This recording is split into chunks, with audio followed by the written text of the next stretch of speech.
Welcome to the Fantasy Dad Show, live on Facebook and Twitch, hosted by Ryan Rhino Kennedy, Kevin Giroux, and Seamus the Moose Anderson.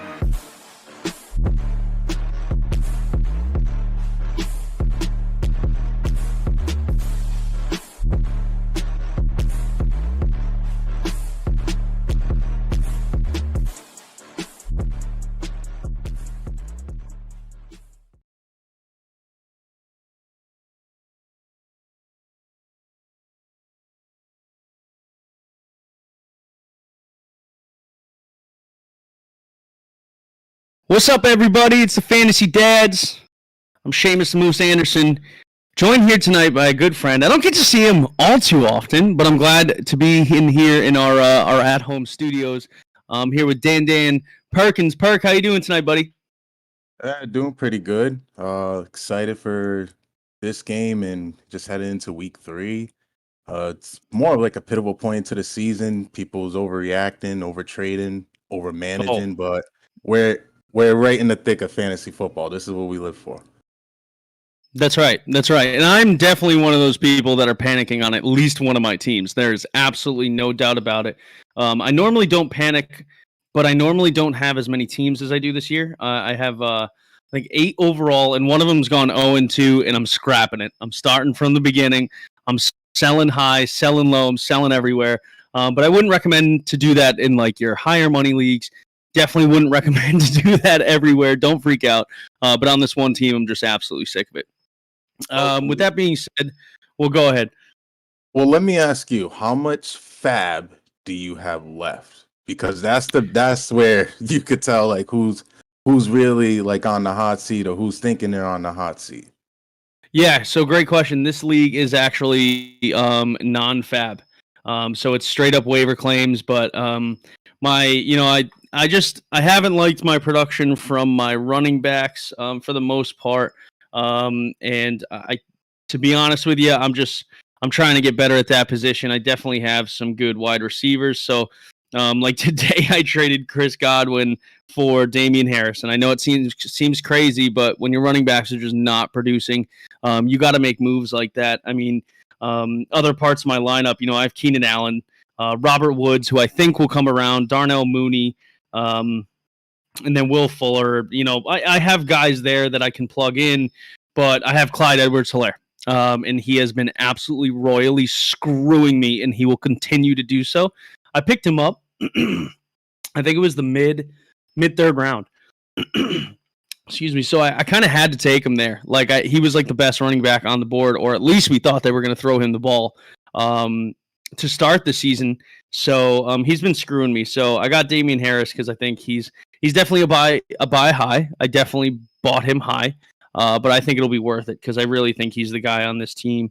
And then Alvin Kamara is averaging like 3.2 yards per run. So that's not ideal for a guy like that. I know he'll catch passes, but yeah, it's been tough going. But let's talk a little bit about Clyde, man. Like, are you selling low right now? Do you think you can't sell low? Do you think you have to wait? Are you benching him? What are you doing with him? So Clyde's in an interesting situation because his scenario hasn't changed. He's still the primary back in a very high-powered offense, but he himself as a player just isn't effective. Like, this is a player that Patrick Mahomes told the coaching staff, told the GMs, like, get this guy in the first round. Like, skipped on Jonathan Taylor, skipped on a couple other backs in that class, like, for him, and he's not producing. Last year, drafted very high and at like end of the first round or so, just off the upside. This year, you got him around the 3rd round. That's probably the landing spot that he got in a lot of leagues. So he is probably your RB2. But if you got a guy like a Harris, you got a guy that even like say even Henderson before the injury concern. But if you have someone in that middle rounds that's starting to produce, then it's worth doing the switch. I think he could rot on my bench for a week, and I won't feel bad if he blows up this week. That's a fair assessment, I think, and definitely like I've been seeing people like, do I drop him? Definitely don't drop him. He's still the premier back, like Dan said. Like you just can't do that. So, and you know what too? There were some wide receivers taken in that draft too. Like it's confusing to me why did you draft him? Like why did you draft him if you knew you weren't gonna throw the ball? Like Patrick Mahomes wanted him, but for what reason? Like that's what confuses me about that whole situation. Yeah, so like you skip on the receivers, skip on like line help and things like that for him, and the production's just not been there. I mean, even last year, adding Le'Veon Bell just spelled bad vibes to me. Like maybe something's going on behind the scenes. I don't want to say character wise or anything like that, but maybe just feel like they didn't get the bang for the buck, and quite frankly, they haven't on the field. That's for a fact. But yeah, no, you can't drop him. That's one thing. Like he got you, I think, 2 points last week, and guess what? Even if he gets you 1 point this week, like he's still not a drop candidate. Just you're selling them pennies on the dollar. If you're really nervous, maybe you go 0-3, but otherwise, you got to try to squeak out some value just off the name because the situation is good. The player just got to start performing. Yeah, it's just so unfortunate when you see guys like in that 2020 draft was like riddled with wide receiver talent. Never mind Jonathan Taylor, obviously, like that's a guy you could have gone for, but like you could have gotten a T. Higgins, you could have gotten a Michael Pittman Jr. Like you could have gotten even a KJ Hamler, a Chase Claypool.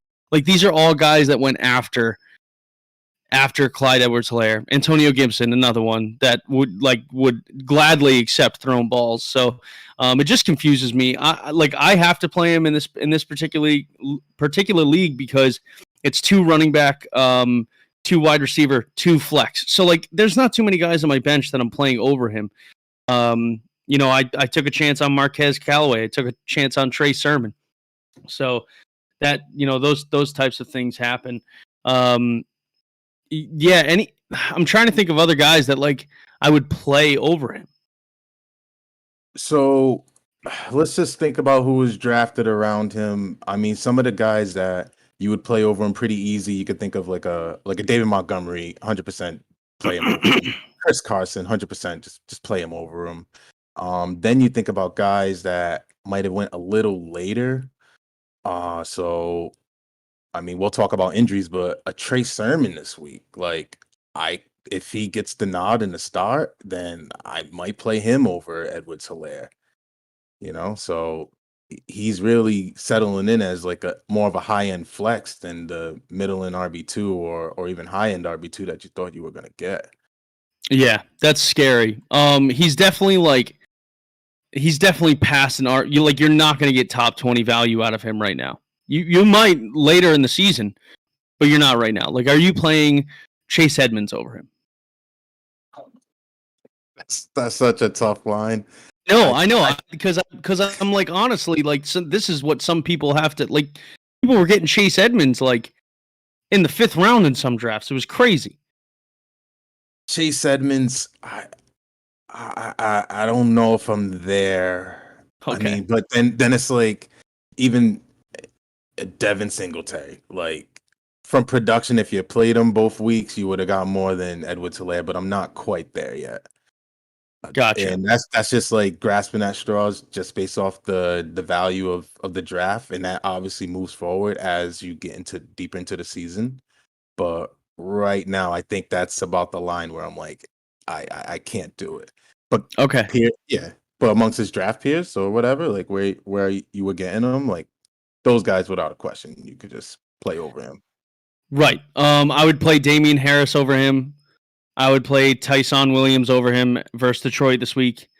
I would probably even play Kareem Hunt over him. And then I would really start questioning it. But one guy that I want to ask about plays against Las Vegas this week, and he's a guy that like a lot of people are very concerned about too. I don't think I'm quite as concerned about him as I am Clyde Edwards-Helaire, but now there's a new quarterback in town for at least the next 3 weeks. In Miami, which is Jacoby Brissette, and the guy I'm talking about is Myles Gaskin. I guess my question to you, first and foremost, is this weekend, are you playing anybody out of Miami? Are you taking a shot at Will Fuller? Are you playing a Jalen Waddle? Obviously, Devontae Parker's just owned in every single league, so you're probably not playing him. Like, are you playing Myles Gaskin? Are you playing any of these dudes? Maybe before the season, this would have been a game where it's like, oh, this will be the game that, well, if he was playing, Tua was gonna blow up. Vegas's defense isn't that good. Blah blah blah. Their defense is good. This is a solid team. Yep. And now the fact that you added on Jacoby Brissette, I don't foresee any of those options being more than flex worthy. I'm not playing Gaskin if I could avoid it. He would be someone that I might play over Edwards-Helaire, like we was talking about a couple minutes ago. But Waddle, no, thank you. I just don't see the big play opportunity there. I might give some consideration to Gesicki, and that's only because he's going to be close to the line of scrimmage, and Brissett ain't got the arm strength to really get it downfield to a Will Fuller or Devontae Parker, unless they're winning like a 50-50 ball. But sure, that's really where it ends. Give me that kicker. I'll give you that, and that's as far as Vegas is concerned. Fire them all up. Like, I think this will be a game where you could get some usage out of Derrick Carr. He's been outstanding to start the year, and I think it's a defense that's good in Miami, but it's a defense that could be exposed by him. The running back situation is still in flux, but if you got some of these guys, like, fire them up. Yeah, I would have to agree. And we did get a comment from our boy Samuel and Dino Nunez. Chiefs really don't need a running game most of the time. That's why he doesn't produce, most likely. And I would have to agree to that to a certain extent. But he's also averaging just over 3 yards per attempt, which is not good. It doesn't matter how many, it doesn't matter how many chances you're getting.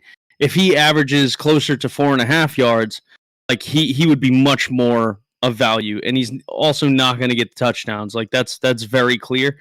So that worries me too. But that's a good point. Maybe don't draft running backs in the third round whose teams are just going to throw for 500 yards a game. I guess that's a good point. In regards to this situation reminds me of like when we overdrafted Monte Ball years ago. Just because he was under Peyton Manning's system in Denver, but ultimately they just added out to Demaryius Thomas and Eric Decker that year. And Edwards-Helaire, he's not getting catches. He's averaging just about 3 yards a carry, like you said. It's ugly, and it's not going to get any better until like they actually do commit to him. But like Sam said, they really don't need to, because Patrick Mahomes' checks down is also just Kelsey or just bombing it out to Tyreek Hill. Yeah, I would have to agree. Back to the Miami game. I'm probably playing Myles Gaskin if I have to, right? Because I think he was drafted as an RB2, RB3 for most people. So if you have a better flex option, let us know, or you think you have a better flex option, let us know, and we'll let you know what we would do. But this is also a very good opportunity for him to have a very good game. Now, if Jacoby Brissette is on the field, does that change that a little bit? Sure, but he certainly hasn't been very productive through 2 games, and he's still providing a nice floor though. 13 points. I know the 9 points is ugly, but 13 points, like out of an RB2 or a flex, it could be worse. We've been bageled before. So going back to the Las Vegas side of the ball, Derrick Carr looks like a good quarterback right now. In regards to Waller, you're obviously playing him. Josh Jacobs isn't healthy yet, so obviously you're not playing him. I'd be careful with the wide receivers, right? I'd be careful. You really don't know Bryan Edwards or Henry Ruggs if they're going off or not. It kind of depends. I was talking to Kevin the Tuesday night show, like Bryan Edwards had a touchdown called back. And then Henry Ruggs got the next touchdown. So it really kind of depends. I'm kind of just going through the running backs right now because I think for a lot of people, like running backs is where you struggle, and this is why I think I've always stressed go running back heavy the first 3 to 4 rounds. Like you have to. Like you don't really have a choice. If you find a guy like Kyler Murray going into the 4th round, then you'll probably skip that option. But like I did so many times this year, how worried are you about Ezekiel Elliott moving forward? Are you trading him? Are you trying to, obviously, okay, this is another stupid thing, but I've seen it online. Don't drop Zeke. Like that's really dumb. So obviously don't drop him. We shouldn't have to say that, but we do. Are you trading low for him? Because I don't even know like who you could get. Like, could you get a Tyson Williams? Probably. Could you get a Miles Sanders? Probably. But a Chase Edmonds, Damien Harris, you probably could. But I don't know if you want to do that. So Zeke, I'm gonna hold on to Zeke because I mean the draft capital is just too high to try to salvage anything right now. More so looking for if I was to trade him, sorry, it would be more so when the guy's around like a Montgomery, someone where people think they're cashing in their chips and I'm gonna get Zeke, but in reality it could be like a lateral move in terms of value moving forward the rest of the season. Tony Pollard, just on the side, like he doesn't scare me only because they should be employing these two in this system as it is right now. Like they complement each other very well. And then there could be times where Pollard just split out wide more, especially with Gallup hurting, and then Zeke can grind it out the 3rd and 4th quarters and he'll get his 80, 90 yards like that. Just death by a thousand cuts, so to speak. Right. But you're not trading Zeke for Tony Pollard, right? Like you're not doing that. No. Like because I haven't seen that. Like, do I trade like Zeke for Tony? Like, no. I would have to say no. What you should have done is you should have picked him up. That's what you should have done. And Tony Pollard, in my eyes, as of right now, is a play every week kind of guy at this point. He's getting too much volume. He's getting too many opportunities. And it's not like Zeke isn't like he's even being targeted. And I know it's not more than 5 targets a game, but when he's getting targeted 4 times for 30 yards, 3 times for 30 yards, like those are significant numbers. And especially like the last game against the Chargers, if he gets more than 12 touches, like that's a play every week kind of guy for me. And he obviously has seen it on the goal line. The confusing part to me is that he like Zeke is running routes. He's running a lot of routes, and he's not getting targeted by Dak. And I want to know why, and I want to know if it's going to continue. And I hope it doesn't, because I had Zeke valued very high this year. Because even last year he didn't have Zeke, and he still put up a show most of the time. I mean, he was top 20 almost every week, top 25 almost every week. He just doesn't produce the big plays. So like where Zeke, his first 2-3 years in the league, like you would see those 30-40 yard runs, like he just doesn't produce that. And he's came into camp in better shape. I think honestly he got like a little bit of a Hard Knocks bump, so we're seeing him, we're seeing his relationship with Dak, and it's like, oh, these guys 100%. They got good chemistry, so they're definitely gonna feature each other. And then even the Dak injury, like maybe they're gonna just feature the running game a little bit more, ease them into the season, and it just hasn't worked out that way. The 2 matchups he's had, I mean, the Bucks, they're definitely intimidating to any running back. I mean, just that 7-man front, and then the Chargers have a good defense as well too. So I don't want to discount like what road he had to go so far. Monday night, you're going to be tempted to want to just see if he could get it done against a middling Eagles defense. And I mean, I wouldn't be mad if owners wanted to hold on one more week, see what he could do this week, and then either sell high or sell low. Because either way the game goes, if he gets you that 130 and touchdown, you could ship him off, and you could feel like you get good value. If he doesn't, you might just want to get rid of him, and then just be done with the headache and go that route.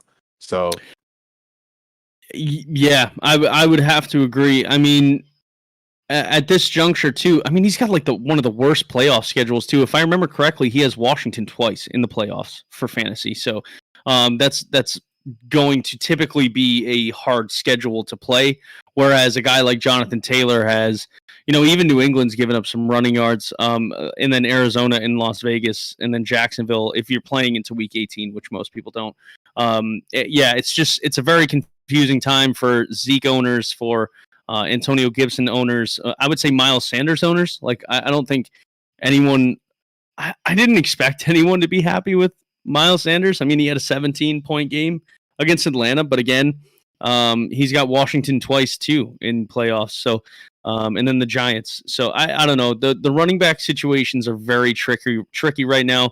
I would say hold on for the most part for a while, and don't go trading for like a mid-tier wide receiver. Like, running back depth is where you are going to win your season for the most part.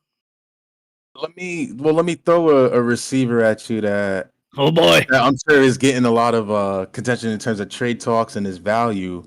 Mike Williams. I was literally going to guess you were going to say that.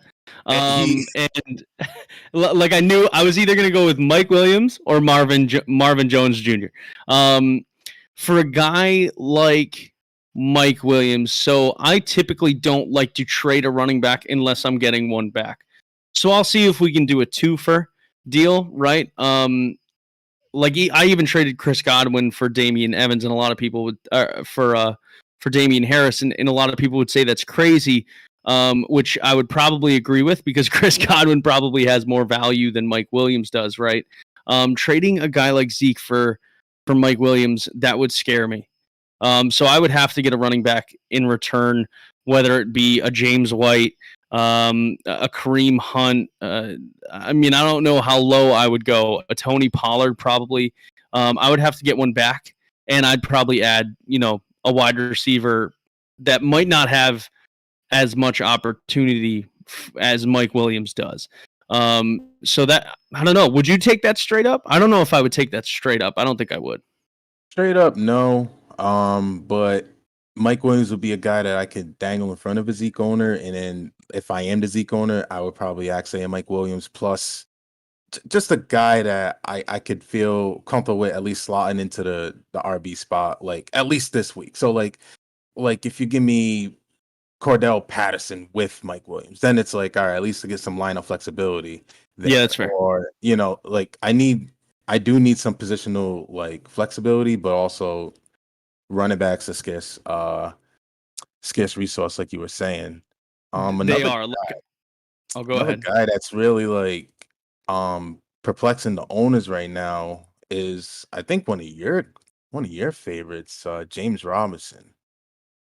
So I mean, Trevor Lawrence was coming into the season. You're thinking, all right, the offense is going to be just that much better. But he's got to split time with ETN. ETN gets hurt. James Robinson to the moon. Like, you see him start going, and he's literally being paired almost to a point where, like, all right, I could get like a Derrick Henry in the first round, and Robinson's my third round pick, and you're happy with your RB2 situation. Like, he was getting into the same realm of like Robinson or the Montgomerys, or Edwards-Helaire, and those guys. Now Jacksonville's 0-2. You might be 0-2. What do you do with this guy here? Yeah. It's a great question. Now, it definitely depends on, first of all, I didn't get to have any stock in him this year. Although I loved him in the 3rd to 4th round, like I did Gus Edwards before he got hurt. I would buy low on James Robinson right now. I think I'd buy real low, because whoever has him is terrified, right? Finished RB37, RB30 back-to-back weeks, not in the top 30. That's a tough look. But he's only had 16 rushing attempts, and I don't think that's going to continue. If it did, I'd be very surprised. I think this team is going to have to open up the field a little bit more for DJ Chark and Laviska Shenault if he can get back healthy. And obviously Marvin Jones Jr. is just eating out there right now. James Robinson doesn't worry me as much because his ADP was low enough where I think I still have some other guys contributing. So he's an RB2 or a flex option on most teams, depending on when you drafted. So yeah, he doesn't worry me as much. It's those guys that you expect top 10 value from every single week that don't get it. That's what worries me. Alvin Kamara last week, like that worries me a little bit. Not to the point where I'd move him or do anything with Alvin Kamara. I think he'll be fine, but it certainly warrants some worry. Zeke, Antonio Gibson, me and Kev talked about him on Tuesday. With JD McKissick getting so many touches, that worries me a little bit. Clyde Edwards-Helaire is probably my cutoff point of where I'd be super worried. Anything from like Myles Gaskin down, I'm like, yeah, I probably expected this to happen a little bit. So, no, definitely not freaking out. But I would. It depends on your situation. But I would buy low on James Robinson, like real low. I think you can buy super low on him. So, but yeah, I mean, guys like Devin Singletary weren't even drafted, and he's absolutely ripping it up right now. Anyways, thanks Alex for showing up. Samuel, if you're still in here, looks like we have some viewers. If you guys can hit that like button, please share the stream. We only grow because you allow us to. So do that for us. That'd be great. Anybody else in particular that you were thinking about talking about? I mean, we've had some QB discrepancies. We got General Mills going tonight. I don't know how to feel about a lot of these guys. Ryan Tannehill's been a bum. I'm worried about a lot of people, honestly, after 2 weeks. But is there anybody in particular you're excited about, worried about, anything like that? One more person I wanted to keep cool, calm, and collected about that, was kind of in that class that you were talking about, just the early round guys, is Jonathan Taylor. And even though Wentz is hurt, the O-line's getting healthy, like Quentin Nelson's back out there, and the situation might be a little scary for someone just considering that he didn't have a good game last week. But he will make it up in the receiving end. So, I mean, if what's this guy's name? Eason. If he proves to be the quarterback, if he's the quarterback, then I mean I see Taylor being a check down king. It might look like the Lions the week 1 where Taylor's getting a lot of grabs and then Nyheim Hines is also getting a lot of grabs. But just in terms of the overall landscape, I think this is a good time to cash out on Tyson Williams. I know he's a guy that I think now is the time to cash out. And that's because you're going to get Detroit this week. He should have a good game, or better yet, the Baltimore running game should have a good game. And then, I mean, it's only a matter of time before literally they made this promise to Le'Veon Bell. He's sitting on the practice squad, but he might get promoted soon. And then all it takes is one mess up on blitz pickup, and then he could tumble down the depth chart for Murray and Freeman. So if he has a good game, I'd get rid of him and, just soak up the value you had for the couple weeks. And just what was it worth? A little bit of fab money or your waiver priority for the first 3 weeks? That's a good trade-off. Oh, it's a wicked good trade-off. And like for a guy like this, I would try to go get a running back, right? Like if you're going to trade him, I would try to trade him for a running back that people are just getting absolutely sick of. And a perfect example of that for me is Clyde Edwards-Helaire. I know I can't stand the guy right now. Like he's my new Miles Sanders. But Clyde Edwards-Helaire, actually, I would try to go get Miles Sanders too if he has a shite week this week against Dallas, which I don't anticipate, but we'll see. Like Clyde Edwards-Helaire, Miles Sanders, those guys are the RB1s on their team. Where in Tyson Williams, in 4 weeks, like you said, you may not. You think he's going to be the RB1, right? Like, because I think that. Like, that's what I think. I think he has enough talent to do that, but we just don't know. So that's definitely the way I would go, is try to trade him for another running back that has more value as an RB1. Alex says what's that? Just more security. Like, I mean, someone like a Myles Gaskin, like he's the guy. I mean, is his ceiling as high as Tyson if they committed to him in Baltimore and that's it? No. But it's him. Like Malcolm Brown might come in for some carries, but ultimately, like, that's the guy. And that would be a good, like, it would seemingly be a lateral move, but it would be long term over the course of a season, like a better projection for you to make a move like that. Yeah. Yeah, I think so too. Alex said he traded David Montgomery for Mixon and Shepard. That's a fantastic trade. That is absolutely money. Well done, Alex. That's Uncle Alex for anybody that doesn't know him. He is our youngest listener. And you got to go to bed soon, son. You got school in the morning. But Samuel said, I'm stuck with Zeke and no Pollard. Yeah, that happens. I don't anticipate Zeke to stay at the current pace he's playing at. I can't see. I can't understand how that could happen. So I wouldn't worry too much, Samuel. All right, let's move into some quarterback talk because I think it's important we just bring this stuff up again. Carson Wentz hurt because he's a baby and the softest dude I've ever known or ever not known. Tua's out. We got Tyrod Taylor out.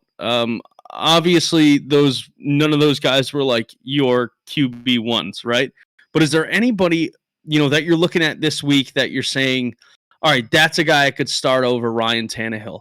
Or, that's a guy I could start over Joe Burrow. Like, people are still playing Joe Burrow. There's definitely a couple I have in mind, but I'd love to hear, somebody that you have in mind. And I probably know where you're going to go with it, which is fine, because it's probably where I would go with it too. But why don't you start us off? What about the guy you probably got on waivers this week, Daniel Jones? It's the matchup's there against Atlanta. It's not intimidating. This is a guy that I kind of follow the stud receivers in terms of my quarterbacks. Like, I want them to be able to have a guy to rely on and lean on, and he's gotten that early this season with Shepard. So the offense it's passable, and he has a rushing floor. Well, his rushing floor is just as good as anyone in the league, not Lamar Jackson or Kyler Murray. So, I mean, he would be a guy that I would definitely think about. Bridgewater, someone else that's went undrafted or very low. First, you're looking at the matchup. The Jets, I'll target any quarterback against the Jets, really. I mean, that's what it comes down to. And then also, Cortland Sutton just seemed to show that he can be an alpha. And that's why I look towards someone that could actually get him to that 250 or 275 yardage game. And if the touchdowns fall, then he can end up in the top 12 this week. So, I mean, some of my options. What was your guys? Because you said you knew me, but I want to know if you really know me. I definitely didn't. I didn't think you would go with Daniel Jones. Although, if he finishes on average as a top 10 QB every week, then you're absolutely right. The guy I was going to say is Teddy Bridgewater against the Jets. I just think, first off, him and Cortland Sutton obviously connected last week.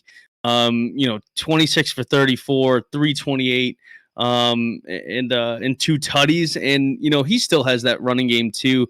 But I think over the years he's tried to, wean that back just a little bit and just be a mobile quarterback, not so much a dual threat, so to speak. Even though it's still there. In regards to the Jets, I mean, they're just absolute trash. Like, Noah Fant could have a day. Cortland Sutton could have a day. Even guys like Tim Patrick are always good for a tutty. Two top 15 finishes. I definitely think Teddy Bridgewater could have a absolutely massive game this week. And the other thing that scares me, though, at the same time, is that this Jets team is so bad, and this Broncos D has been way better than we thought they would be, right? Probably like the Raiders. I definitely have a feeling that Denver may keep the ball on the ground a little bit more. This could be a huge Javonte Williams day. So that scares me a little bit, but he's definitely a guy you can plug and play if you're worried about a guy like Tannehill or a guy like Cousins. I know that even Derrick Carr, I hate to say it, but versus Miami, he's obviously showed up to play, right? He's been really good. He's been playing some great football, and he's still doing it. He's going to be doing it without Josh Jacobs this week, like he did last week. But what confuses me is that Baltimore and Pittsburgh they're not bad defenses. Like, if anything, people drafted them quite high for defenses in fantasy, and he's got two top 10 finishes. Finished as QB9 week 1. QB8 week 2, and I know Miami's good, but like how good are they really? You know, it's not like this guy's not going to put the ball in the air if Josh Jacobs is gone. So I guess that's a third option. The fourth option that I'm thinking of, I mean, shit, even Sam Darnold against a terrible Houston team, but the guy I really want to talk about, and I don't think you can start him yet, but I think it's important that we speak about him, is Justin Fields. Now we've only seen him, throw the ball 15 times. He obviously targeted Darnell Mooney. Seems to have a great pace with him. Is he somebody you would consider playing in a deeper league? You probably wouldn't play him in a 12-team league, right, against Cleveland?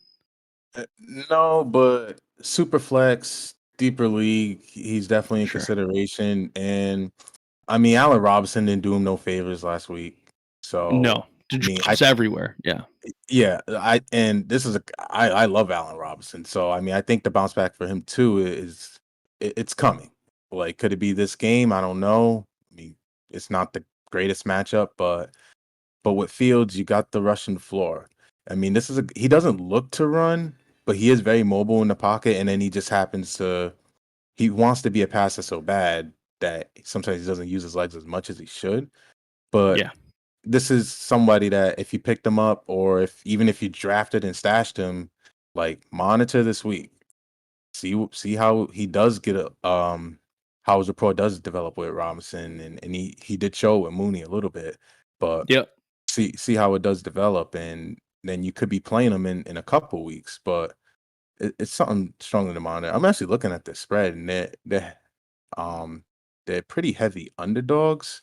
So I mean, Okay. Vegas is probably telling us that they're gonna have the opportunity to throw, and if Fields could connect on a couple of them and just get to at least 230, 240 through the air, you add on 60 yards rushing, couple touchdowns either way, and then I mean that's how quarterbacks finish high, is you get that rushing floor. Okay. Unless you're Yeah. Derrick Carr, and you're just staring at it. Obviously, yeah. It's actually interesting though. Defenses versus QB stats, in particularly in fantasy. Cleveland's actually the third worst right now, which I didn't realize. But again, it's early in the season, and they have 2 touchdowns thrown against them, or rushed against them, and 5 thrown against them. So those are pretty high numbers, 7 total. Obviously that's not ideal. So that number will probably start to wean down as the season continues. Okay, so Alex asks, you guys think Cooks will have a decent night with Mills at QB? As much as I would love to see that, Alex, I'm not quite sure that I am that I'm too confident. Kevin Drew, the other member of the Fantasy Dads, along with Rhino, who's not here, he said I'm starting Fields. Yeah, that's because you're absolute maniac, Smirks. Going back to the Cooks comment, do I think that he's going to have a good night?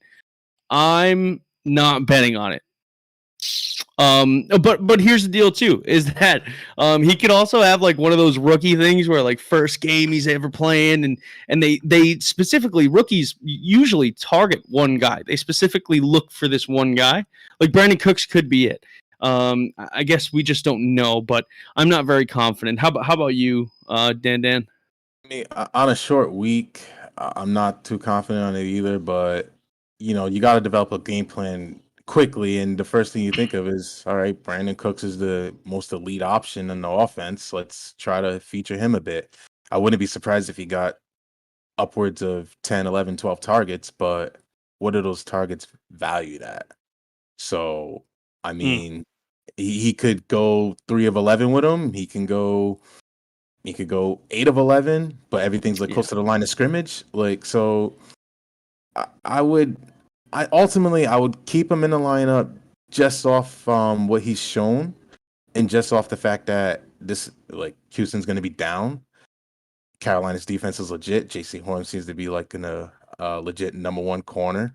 So, like, I mean, I wouldn't target this defense, but if you got Cooks, you gotta let him simmer a little bit. You gotta let him simmer. Get him in there. Yeah. Now, the thing with me too is that if anybody listened to the show last week, they would know that I'm sorry, last year they would know that I am not the biggest Brandon Cooks fan, and I actually retired him from fantasy officially. I also unretired him a week later because I was dead wrong. But those types of things just happen. I'm not. Listen, it's gonna go one or two ways, Alex.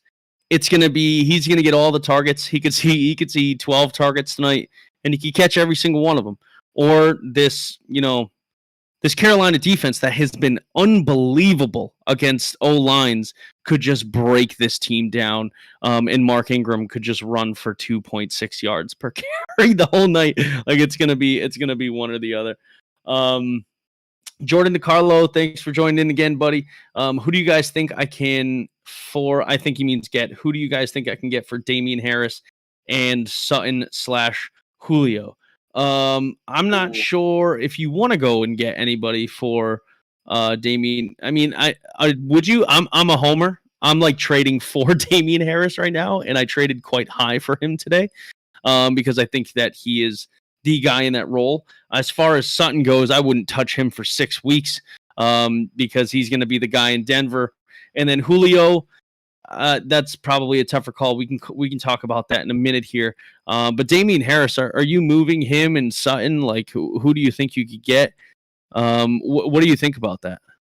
If it's so 2 for 1, right? That's the question. Like, if you package them both, or is it individual trades? You want to let's assume it's I got these 2 guys that have been producing. I want to package them off for one stud. Like, who can I get? I would aim pretty freaking high, like, because Sutton's gonna be a wide receiver 2, high end wide receiver 2 for the next month and a half. Now let's say for the sake. Yeah, let's say for the sake of conversation, he leaves Sutton alone, because I am definitely going to tell him to leave Sutton alone for at least the next 5 weeks while Jerry Jeudy's out. If it were Damian Harris and Julio, and he's looking to get one guy, he's looking to package both of his receivers, package both my wide receiver 2 and Deontay, and my RBs are already good. He's got Dalvin and Gibson. So in that case, you probably want to package them to get one single guy, I think is what he's saying. If that's what you're saying, Jordan, you want one guy out of the 2 of them, like one stud, let us know. He would prefer to trade Julio. Yeah, leave Sutton alone for now. Trade. If you're packaging them for one guy, you got to aim high, and I would probably aim still towards running back. I just, if your wide receivers are still pretty solid, then I would probably, aim for somebody like Gibson, but you have Gibson. So is there anybody you would buy real low at this point, or would you hold on those guys and wait for them to pop off a little bit, DanDan? So yeah, I think Gibson would be like the targeted range that you want to get. I spoke with Jonathan Taylor a little bit while ago, and I think if you package them 2 for him, you might get that owner to bite. You definitely need a running back if you're going to target one, just because of the fact that Cook is hurting now. He might not even play. Like, we didn't really get into that, but I mean, he's getting his maintenance days yesterday and today. But yeah, you need a running back, and I would go for a Jonathan Taylor. Even would you go? Yeah. Would you go for Saquon Barkley? Like, you have to. So here's the thing, too, Jordan. You're trading a running back that's already top 20, in my opinion. Damian Harris will be a top 20 back, and I would probably put him right around the 20 to 17 mark, right? If we're being realistic.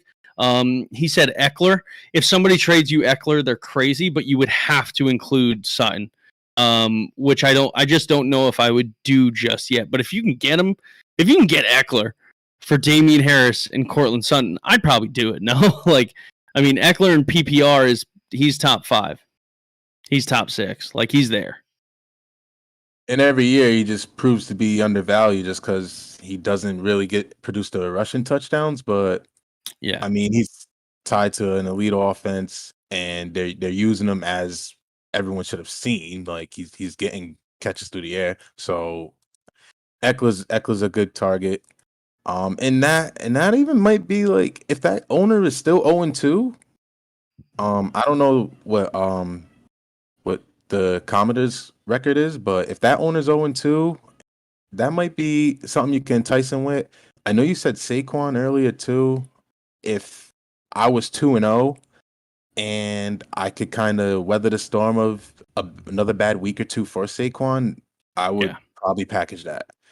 Just because like long-term projection, if you have Dalvin Cook, Saquon, and Antonio Gibson, that proves to be very strong. Yeah, I think that's fair. And Jordan even said a lot of people in his league don't think Harris is of good value because he's in a committee. Even though nobody's really a threat besides White. Yeah, if you know your league well enough, then like I would just hold off for now because it seems like those guys aren't going to give you anybody worthwhile. Like in that case, you'd probably be aiming towards a wide receiver, and like we keep saying, like RB depth, RB depth, RB depth. So I would hold on that trade for now. In my opinion, right? You kind of have to do a move. Or don't do a move just for the sake of doing a move. Like, so if they're not going to give you equal value, then just keep producing with Damian Harris, and I'm sure they'll be coming to you with those offers that you were originally trying to give them. So, yeah, agreed. And I would go, if you're going to go for anybody, go for a guy like Saquon, because he's going to be good for the remainder of the season if he stays healthy. All right, we got about 12 minutes left here. Dan, I think it's important we get into the game tonight. Who we're playing, who we're not. I know we spoke a little bit about Cooks, but we still got to bring that situation up. And then we'll talk about the other side of the ball, which I think is a little bit more confusing because you definitely have some guys that you hold high value in. Robbie Anderson, McCaffrey's a dumb play tonight. Obviously, you're going to play him. Any other guys? What's the first thing that comes to your mind about this game? Is it that the Texans, like, you're just probably not playing anybody on that team, even Cook in some circumstances? I know, like, if you have MVS on the bench and like some other bombs, you're obviously going to play him. But anybody in particular you can think of tonight that you're playing, not playing, anything? The Texans just embody everything I hate about fantasy football. Like, in terms of trying to like value their players. They use 3 running backs, and neither one of them has any edge in terms of the other on any type of usage. They don't just have one 2-minute drill back. They don't just have one goal line back. They don't have one like first and second down back. Like, they use them all equally, and they're all equally ineffective. Like, so I mean, you could have the coming out parties where they all score against Jacksonville, but this isn't Jacksonville's defense. So I'm not really playing anyone on Houston with the exception of Cooks. I think you can at least slot him out there as your flex and just hope that Mills targets him heavily and that those targets are actually of value. No thanks. But hold up. Oh, go ahead. Don't put him in your flex because it's Thursday night. You might need that spot. Sure. Yeah. So I mean, like, that's he is going to be on like a tier level. He is your flex, but make sure you guys, if you have anybody playing tonight, you have them out of your flex because you want maximum flexibility for Sunday. But I get what you're saying. Like, he is a flex play. You just have to put him in the wide receiver spot. That's all I'm saying. The expectation of him is that of a flex player. Yes. But yeah, for the flexibility, you need to put him in as a wide receiver, and then just hope that he produces for you this week. Yeah. Carolina side, and this game in general, like, besides Tyrod Taylor, nobody of note is like out. So everybody's active. Danny Amendola wasn't going to play anyway on Houston, so he's going to be sidelined for today. But Carolina's guys, McCaffrey, you drafted him first. You're not even questioning it. And DJ Moore, even if you were a little spooked week 1, he showed out last week that, hey, this is a new regime where I can coexist with McCaffrey and Robbie Anderson can't. I would like to sit Anderson if I have the flexibility, which I probably do. And that hurts, though. It does hurt because I spent draft capital on Robbie Anderson this year after last year, and of course they bring in Sam Darnold, and guess what? Same old shit as when they were on the Jets. Oh no, we'll just send you along for 1 or 2. That'll be fine. Oh, what a tragedy, man. It really is. I'm so upset about Robbie Anderson. Like, let me ask you, because it's just absolutely infuriating. Let me ask you some guys and see if you're playing them over. Corey Davis versus Denver. Are you playing him over Robbie Anderson? I hate the matchup, but I'm playing him over Robbie Anderson. Yeah. Okay. So am I. Deontay Johnson versus Cincinnati. I think this one's obvious, but Well, I don't think Johnson plays. He's is he still? You think he's out? You think he's gonna be out? He's such a baby. Yeah, he missed practice Oh, all this week. He's tagged as questionable as of yeah. now. But if he was to play, I would play him over Robbie Anderson. Okay. Darnell Mooney. Oh, not against not Fields' first game. Damn it. Come on, man. I mean, I, it was obvious that they had. Okay, maybe not obvious, but I thought they had somewhat of a connection. I thought it was like a love at first sight type of thing. I mean, targeted 8 times. I don't know, bro. I don't know. He was dropping some balls, but yeah, no, I'm probably still gonna play Robbie Anderson. This guy I have put in this Robbie Anderson pool. This is the one guy that I wanted in almost every single draft if I could get him, and that was Marvin Jones Jr. Are you playing him versus Arizona over Robbie Anderson? yes. Okay. I'll take that one. And I mean I'll just take it just off the sheer fact that I don't think we've seen nearly the best of Trevor Lawrence, and this is just about as good or average or what have you as we'll see out of Darnold. So yeah, I'll take Marvin Jones and swing for that fence. But Okay. yeah, Mooney, I'm not gonna do. Okay. I'm like, there's so many guys in this one tier, like this wide receiver 30 through like, I would say through like 40, 45 is like so damn, it's just maddening because a lot of these guys can pop off. You got Devontae Smith versus Dallas. You got, Brandon Cooks is in there. Yeah, freaking Chase Claypool, Rondale Moore, who I hope you guys were able to get some stock in him just for the upside. Yeah, I don't know. This game to me is fairly simple. Like if you have Robbie Anderson, you probably have to play him in most cases. But if any of the 6 to 10 people that are live with us right now, if they have any questions regarding that, make sure if we don't answer on one platform that you come over onto Facebook or to YouTube and ask us there, or hit us up and we'll let you know. But for the most part, I think tonight's game is. I mean, it's gonna be a trashy football game, right? But we're all gonna watch it because it's football.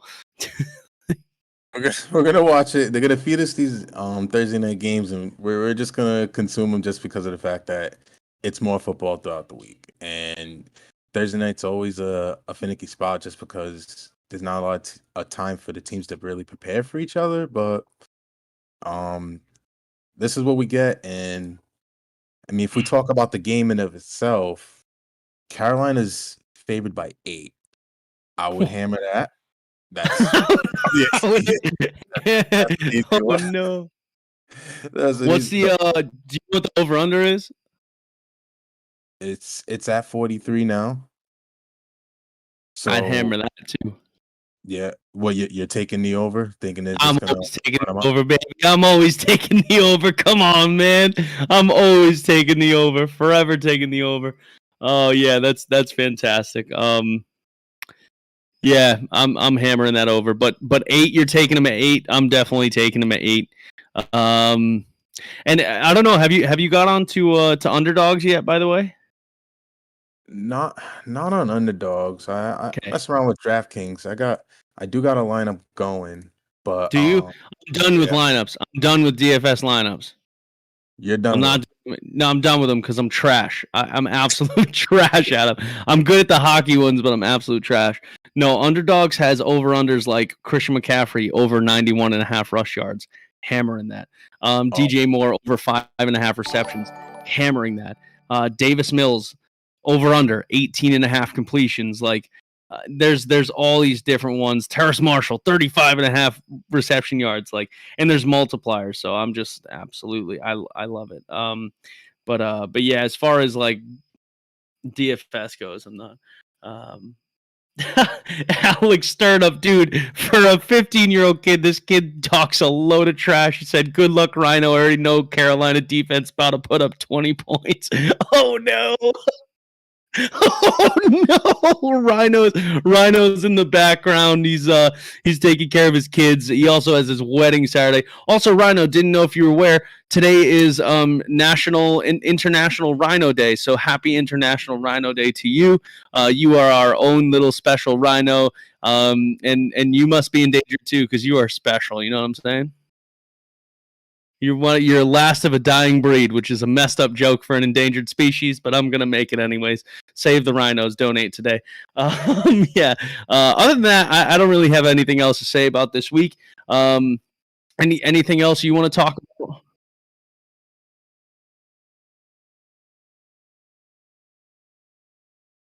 Ooh. Oh,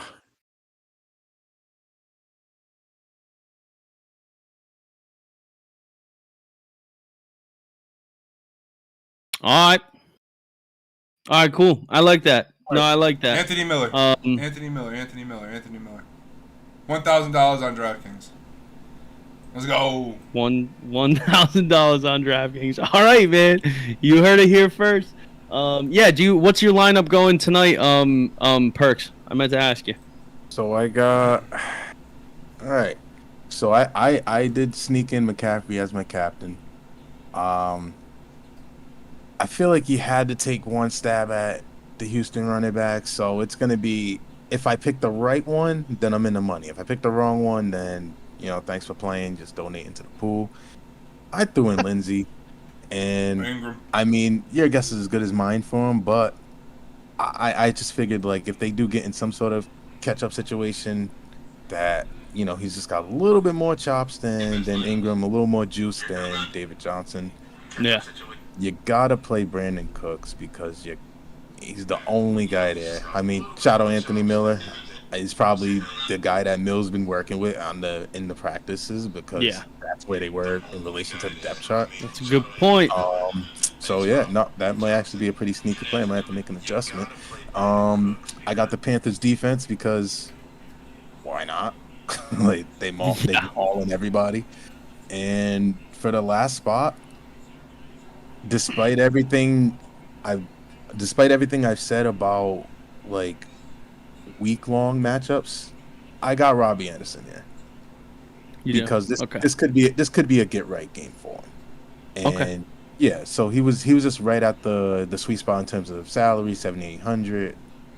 I'm kind of a purist. I don't know if you get into this problem with DFS, but like if I have remaining money left over, I'm like, where the hell I go wrong? Like, what am I doing?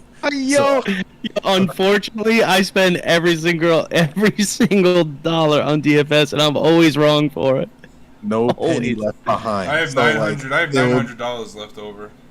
So you did something wrong. No, I got Anthony Miller in, bro. It's always right. My man. Secret. Yep. Telling you. And yeah, no. So I mean, I'll be rolling with it. And hopefully that does get a little quiche in the pocket, but if not, I mean, it's the Thursday night game, and there's plenty of opportunities on Sunday.